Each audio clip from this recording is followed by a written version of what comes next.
MP সাহেবের সর্বশেষ নির্দেশে বাকি 2 জন উইথড্র করবেন, 1 জন থাকবেন। এটা হলো আমাদের একটা সিদ্ধান্ত। তো আপনারা 3 জন করে আপনারা মনোনয়ন জমা দিবেন, কাগজপত্র রেডি করবেন, সবকিছুই করবেন। দলীয় সিদ্ধান্ত অমান্য করে কুমিল্লার দেবিদ্বার উপজেলা পরিষদ নির্বাচনের জন্য প্রার্থী ঘোষণা করেছে স্থানীয় সংসদ সদস্য আবুল কালাম আজাদ সমর্থিত আওয়ামী লীগের 2 নেতা।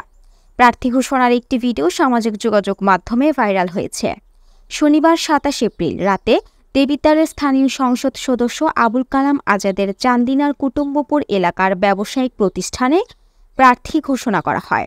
ভাইরাল হওয়া ভিডিওতে কুমিল্লা উত্তর জেলা আওয়ামী লীগের সহসভাপতি শেখ আব্দুল আওয়ালকে বলতে শোনা গেছে, আমরা যাকে যে সিদ্ধান্তটা দেব সেই সিদ্ধান্তটা আপনারা সবাই মেনে নেবেন। এই ব্যাপারে আপনারা কিন্তু আমাদের সামনে অভিমত প্রকাশ করছেন এবং সম্মতি দিয়েছেন।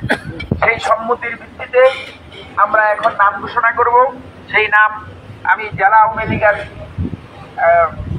সহসভাপতি জনাব আব্দুল মতিন মুন্সি সাহেবকে আমি অনুরোধ করছি নামগুলো ঘোষণা করার জন্য। মহিলা ভাইস চেয়ারম্যান হিসেবে শাহিনুর লিপি আর শাহিদে ইসলাম নদী,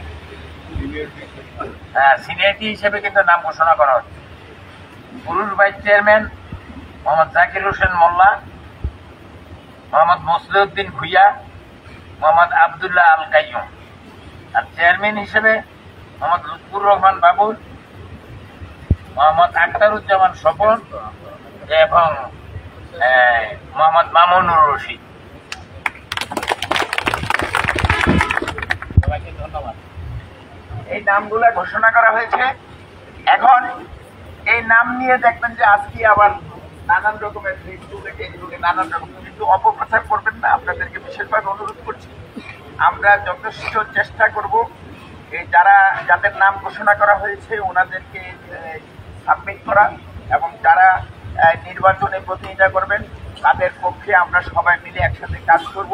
এ বিষয়ে কুমিল্লা উত্তর জেলা আওয়ামী লীগের সাধারণ সম্পাদক রোশন আলী মাস্টার জানান, এটা গঠনতন্ত্র বিরোধী সিদ্ধান্ত, এটা দলের সিদ্ধান্ত না, দল থেকে কাউকে সমর্থন দেওয়া হয়নি।